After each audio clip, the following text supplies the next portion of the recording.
పంపిణీ వ్యవస్థలో డిజిటల్ రూపాయి, సెంట్రల్ బ్యాంక్ డిజిటల్ కరెన్సీ అంటే CBDC వినియోగాన్ని ప్రవేశపెట్టే అంశంపై రాష్ట్ర ప్రభుత్వం ముందడుగు వేస్తోంది.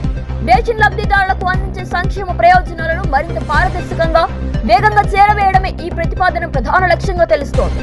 డిజిటల్ రూపాయి ద్వారా చెల్లింపులు నిర్వహిస్తే మధ్యవర్తిత్వం తగ్గడంతో పాటు లావాదేవీలను సులభంగా పర్యవేక్షించే అవకాశం ఉంటుందని ప్రభుత్వం భావిస్తోంది.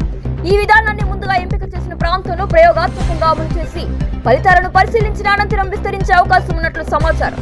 అయితే అమలు విధానం, లబ్ధిదారుల ఎంపిక, వినియోగ నిబంధనలు, ప్రారంభ తేదీలపై ప్రభుత్వం నుంచి పూర్తి అధికారిక వివరాలు వెలువడాల్సి ఉంది. ఈ ప్రణాళిక అమల్లోకి వస్తే ప్రజా పంపిణీ వ్యవస్థలో డిజిటల్ రూపాయిని వినియోగించే వినూత్న సంక్షేమ చెల్లింపుల నమూనాగా రాష్ట్రం నిలిచే అవకాశం ఉంది.